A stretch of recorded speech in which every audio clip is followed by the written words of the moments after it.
My husband offered me $5,000 to go away. The judge ordered him to pack his bags instead. The envelope slid across the kitchen table like a divorce decree wrapped in false generosity. Inside, a check for $5,000 and a handwritten note in his neat, controlled script. Take this and leave quietly. Don't make this difficult.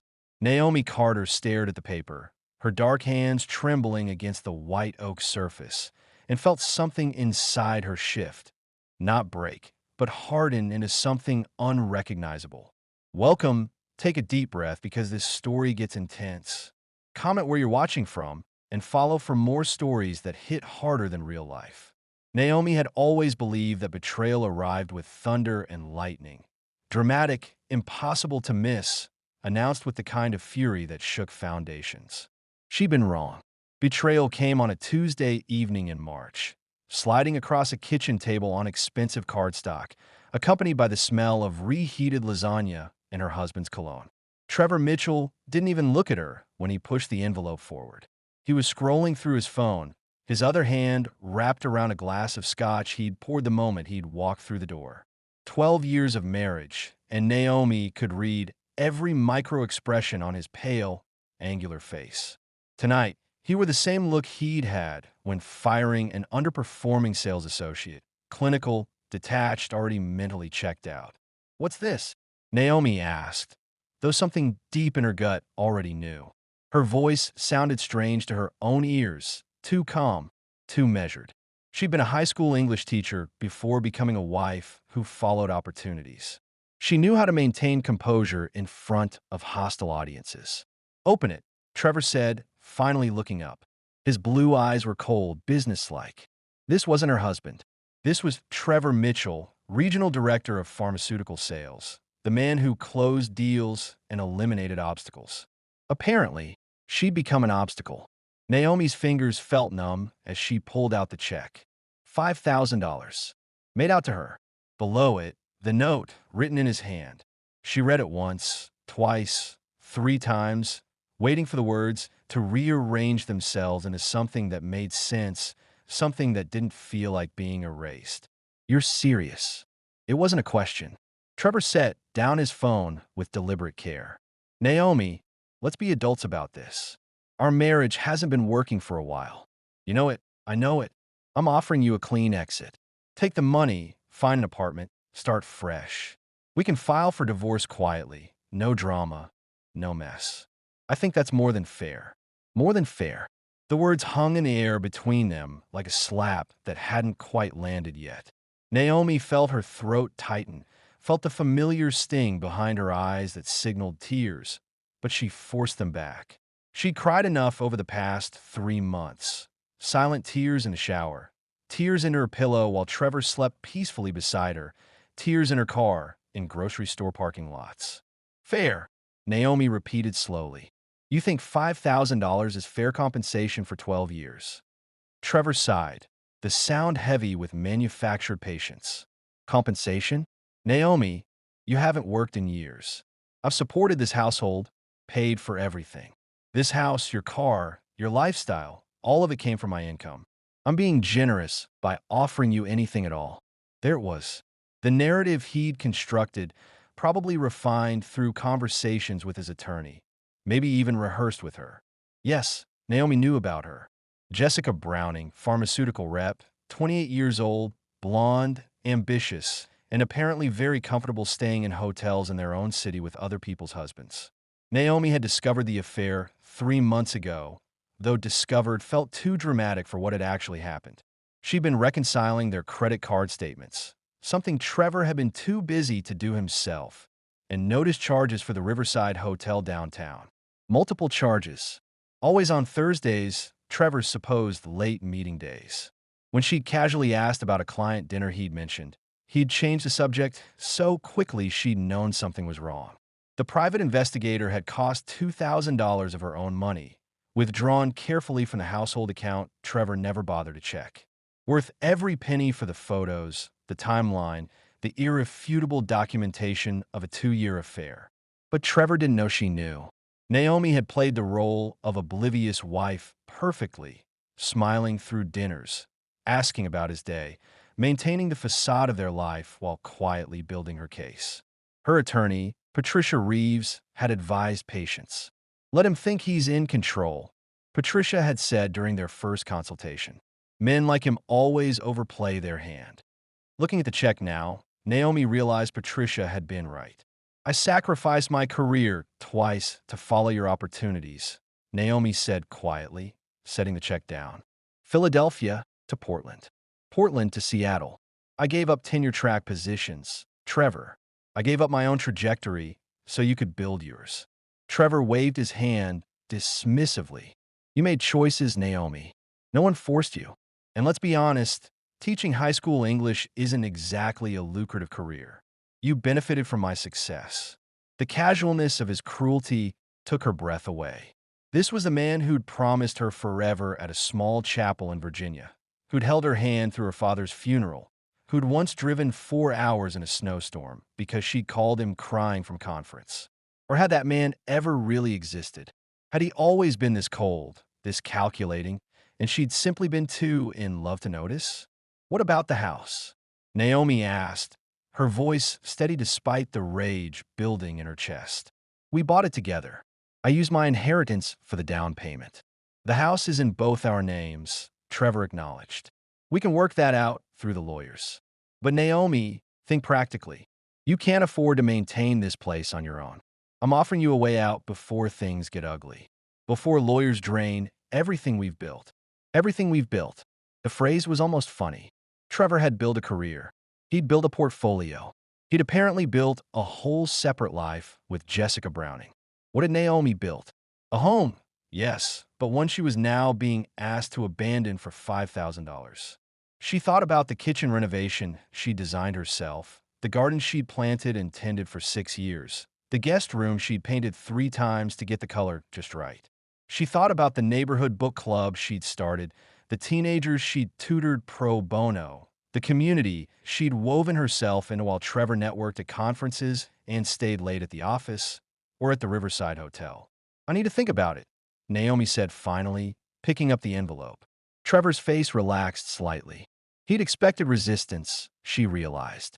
He'd prepared for tears, for anger, for dramatic accusations. Her calm acceptance had surprised him. Good. Take your time, Trevor said, his voice warming slightly, returning to something that resembled the husband she'd known. But Naomi, please, don't make this difficult. We can both move on with dignity. Dignity? Naomi almost laughed. She stood up from the table, envelope in hand, and looked at her husband, really looked at him, maybe for the first time in years. He was already moving on, already mentally packing her into the past tense of his life. In his mind, this conversation was already over. The obstacle was already removed. I'll let you know, Naomi said quietly and walked out of the kitchen. In her bedroom, because at some point in the past year it had stopped being their bedroom and become hers. Naomi sat on the edge of the bed and stared at the check. $5,000. Approximately $416 for every year of marriage. Roughly $34 per month of her life devoted to being Trevor Mitchell's wife. She reached for her phone and pulled up Patricia Reeves's number. Her attorney answered on the second ring. He made his move, Naomi said without preamble. $5,000 to disappear quietly. Patricia's laugh was sharp and satisfied. Perfect. Absolutely perfect. That's evidence of coercion, Naomi. Did you take the check? It's in my hand right now. Good. Don't deposit it. Bring it to my office tomorrow morning. And Naomi? This just made our case significantly stronger. Trevor Mitchell just handed us exactly what we needed. After they hung up, Naomi sat in the silence of her bedroom and let herself feel everything she'd been suppressing for 3 months. The anger, the betrayal, the grief for a marriage that had died long before tonight, if it had ever truly lived at all. But underneath all of that, something else was growing, something cold and clear and utterly resolute. Trevor had underestimated her. He'd seen a quiet woman who'd given up her career, who'd followed him across state lines, who'd made herself smaller to fit into his expanding world. He'd assumed she was weak, dependent, grateful for whatever scraps he threw her way. He was about to learn exactly how wrong he'd been. Naomi opened her laptop and began compiling documents, emails, financial records, the private investigator's report, every piece of evidence Patricia had told her to preserve. She worked methodically, carefully, building the case that would dismantle Trevor's assumptions brick by brick.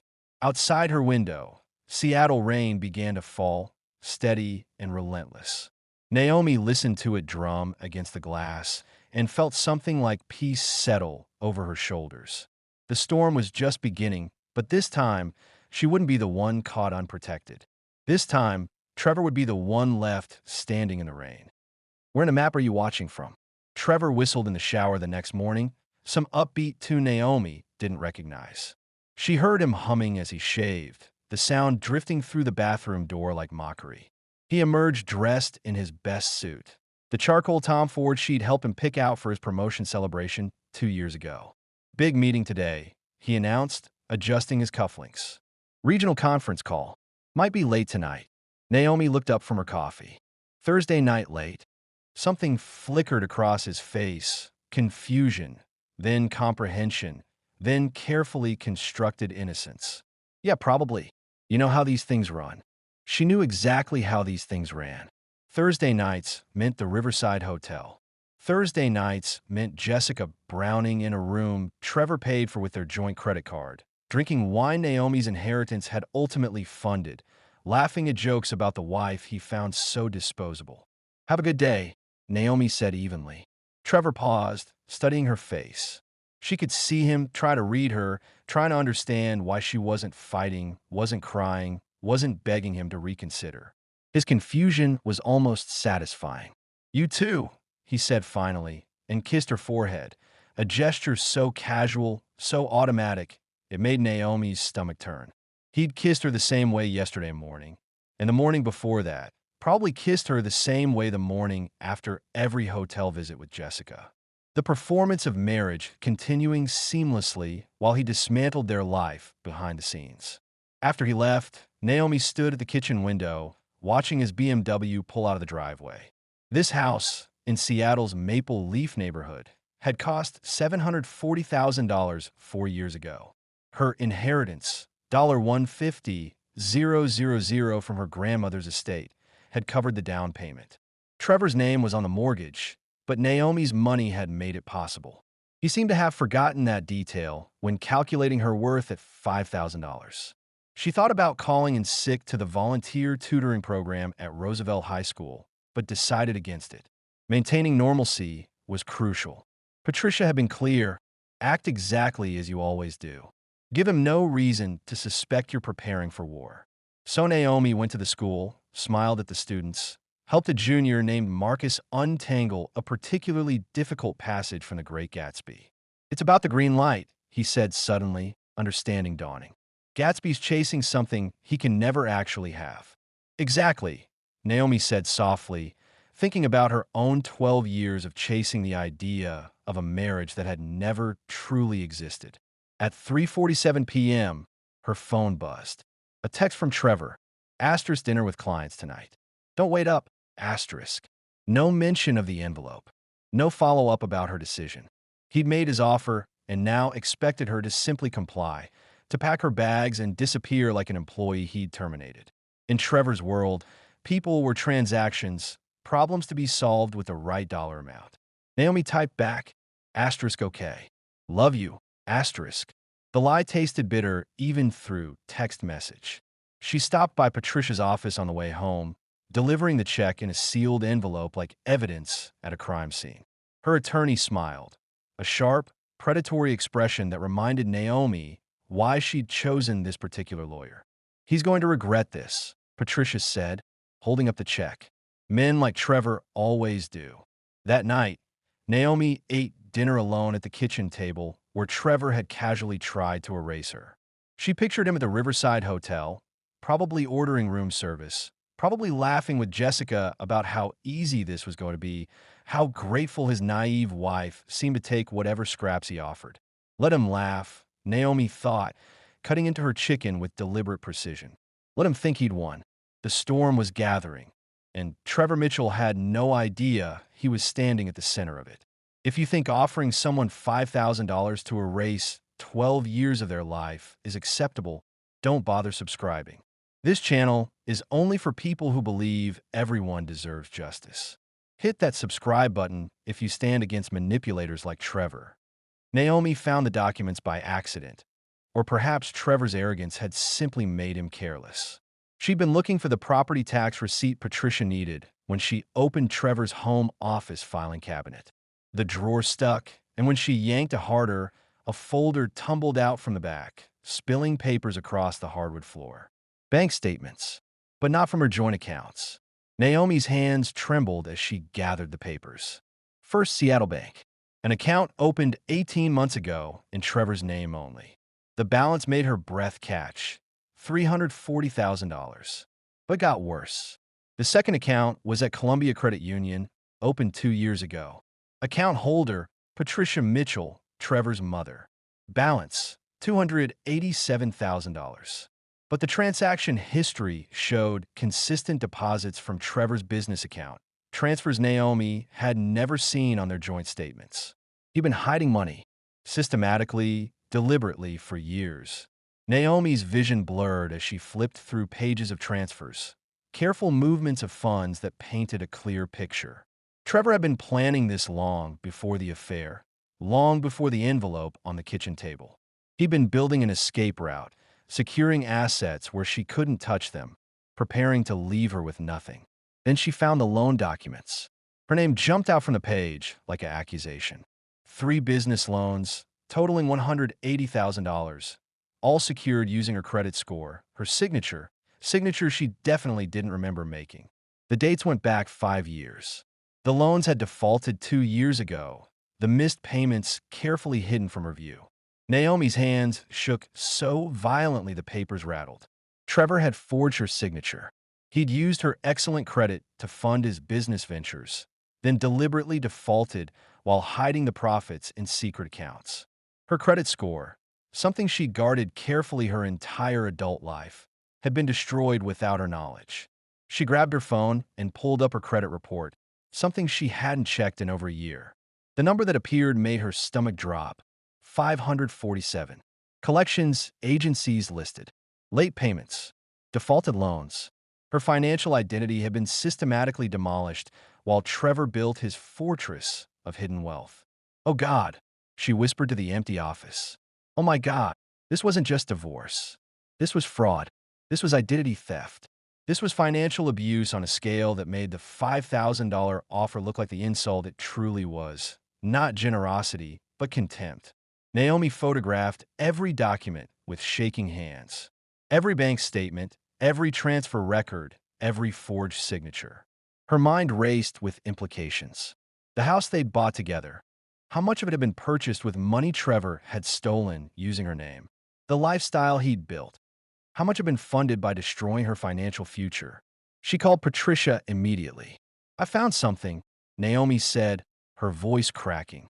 "Patricia, he didn't just hide assets. He committed fraud. Multiple times. Using my name." The silence on the other end lasted 3 heartbeats. When Patricia spoke again, her voice was steel-wrapped in satisfaction. "Naomi, don't touch anything else. I'm sending my investigator to your house right now. What you just found isn't just evidence for divorce court. This is criminal." Naomi looked at the papers scattered across Trevor's office floor, his carefully constructed empire of lies made visible in black and white. "He thought I was worth $5,000, she said quietly. "He's about to learn what this really costs." Outside, thunder rumbled. The storm was here. "Hooked, right? Sit tight, more is coming." Trevor came home at 11:30, smelling like expensive wine and Jessica's perfume, that sickly sweet vanilla scent that now clung to his clothes every Thursday night. He found Naomi waiting at the kitchen table, the hidden bank statement spread out before her like evidence at a trial. His face went through a remarkable transformation: confusion, recognition, calculation, then finally, rage. "What the hell are you doing going through my private files?" Naomi's laugh was cold, unfamiliar even to herself. "Private files? These accounts were opened using money from our marriage. These loans were taken out in my name. There's nothing private about fraud, Trevor. He crossed the room in 3 strides, reaching for the documents, but Naomi was faster. She pulled them back, sliding them into the folder on her lap. Looking for these? Don't worry. I've already photographed everything. My attorney has copies. So does her forensic investigator. Trevor's face went pale, then flushed red.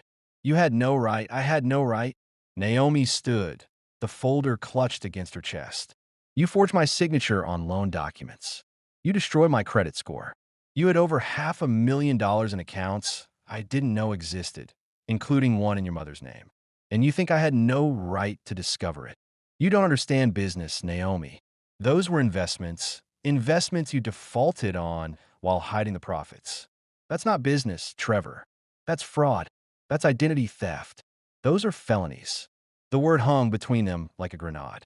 Trevor's expression shifted again, this time to something uglier.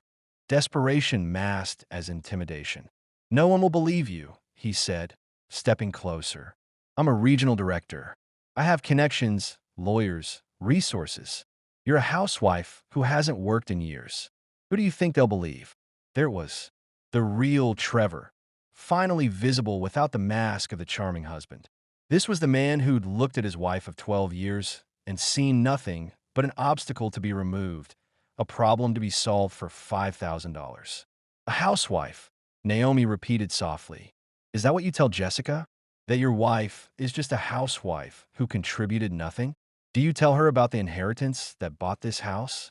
About the tenure-track position I gave up in Philadelphia so you could take the Portland job? About the career I sacrificed in Portland so you could come to Seattle? Trevor's jaw clenched. Jessica has nothing to do with this. Jessica has everything to do with this. You've been planning to leave me for 2 years while systematically stealing from me, destroying my credit, hiding assets. The affair isn't the betrayal, Trevor. It's just confirmation of what you've been doing all along, treating me like I'm worthless. You want to play hardball? Trevor's voice dropped to something dangerous. Fine. I'll bury you in legal fees. I'll drag this out for years. By the time we're done, there won't be anything left for either of us. Naomi met his eyes without flinching. Then we'll both lose everything. But Trevor, you'll lose your freedom too, because fraud is criminal.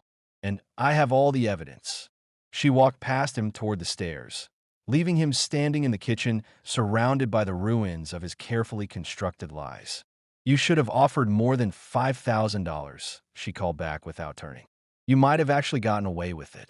Comment justice over manipulation if you can't stand people like Trevor who use and discard their partners. Only manipulators and frauds will stay silent.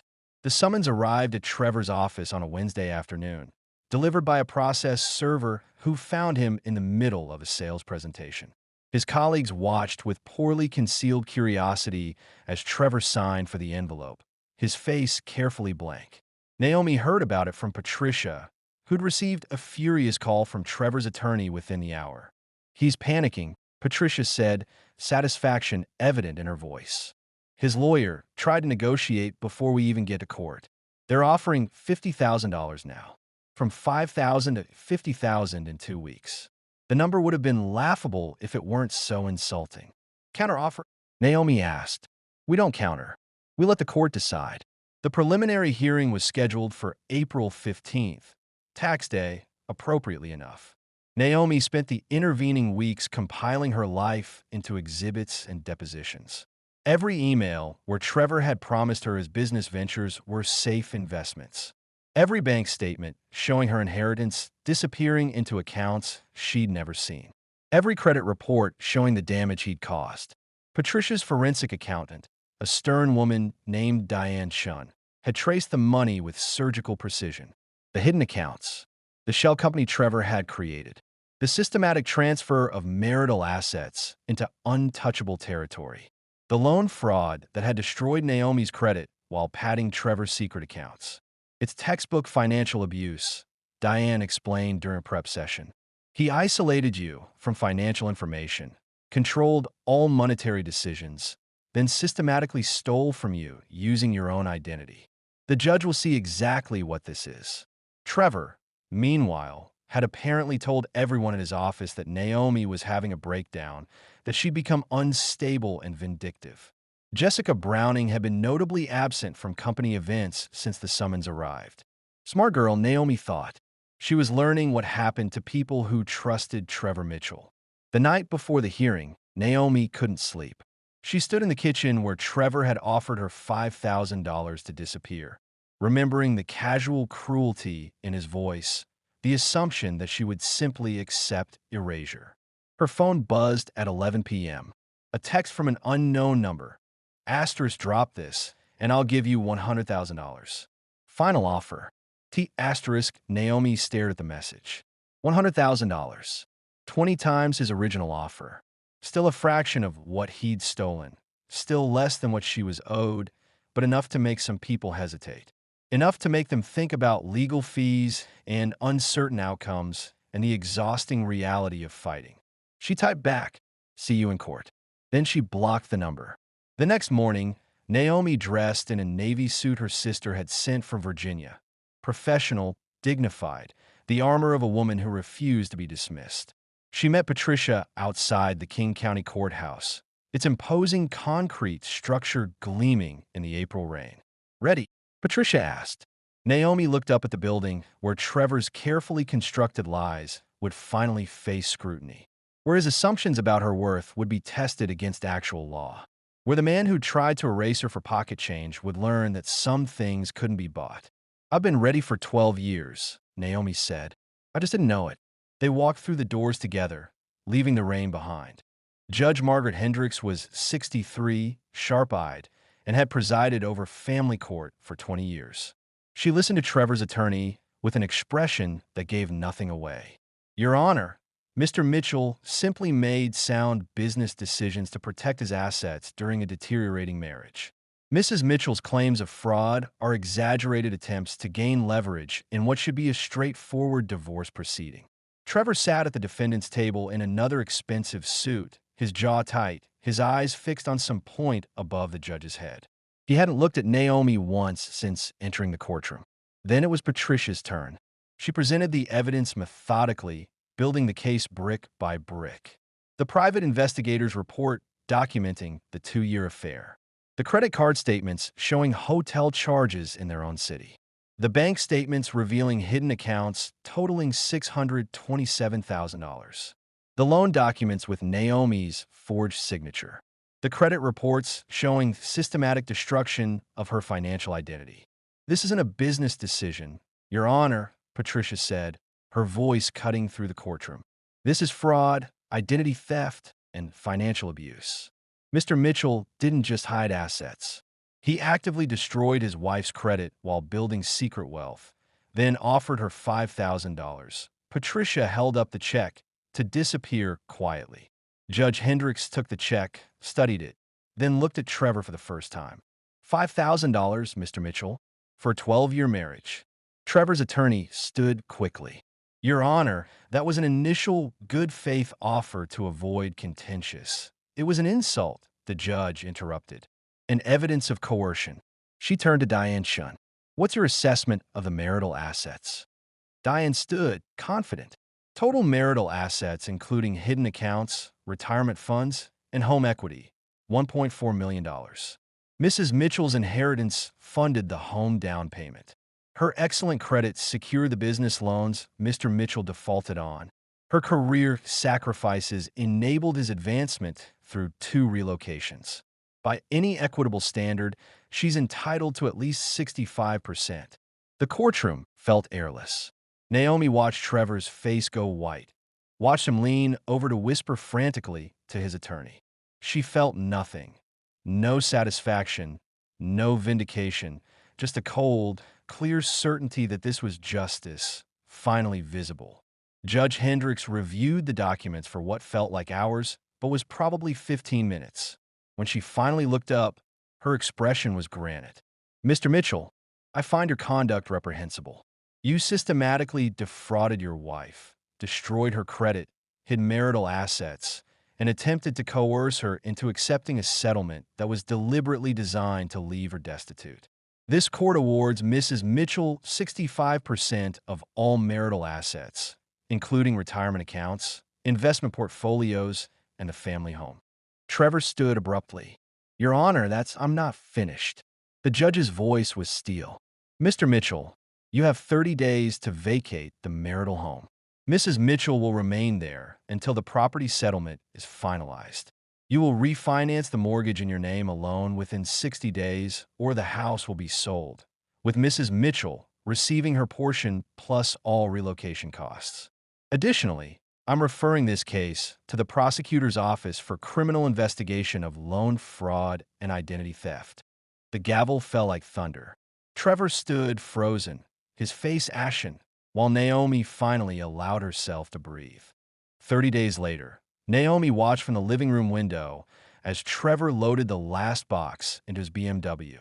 His movements were mechanical, defeated. The man who tried to erase her for $5,000 was being erased himself, one cardboard box at a time.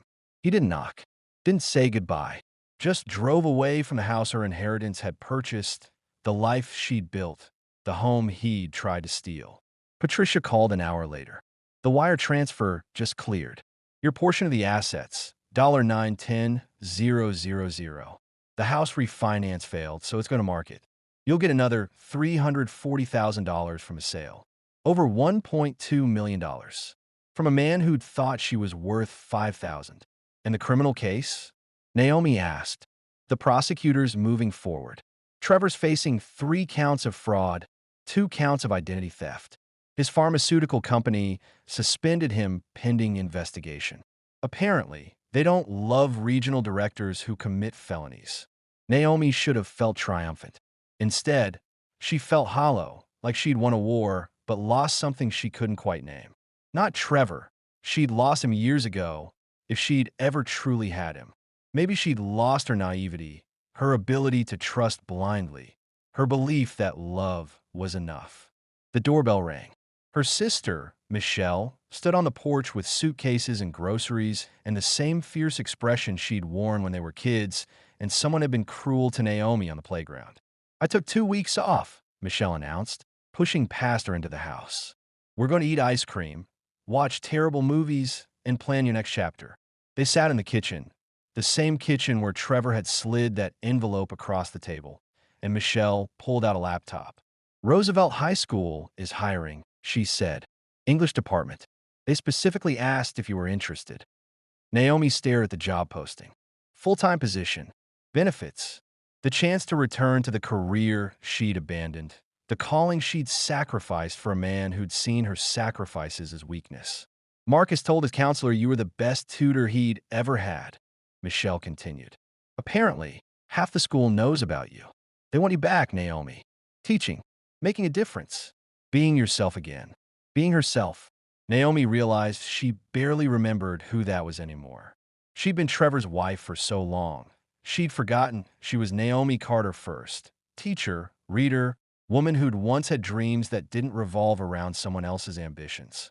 I'll apply, Naomi said quietly. 3 months later, Naomi stood in front of her first class at Roosevelt High School. 26 juniors stared back at her, including Marcus, who grinned from the 3rd row. I'm Miss Carter, she said, her voice steady and sure.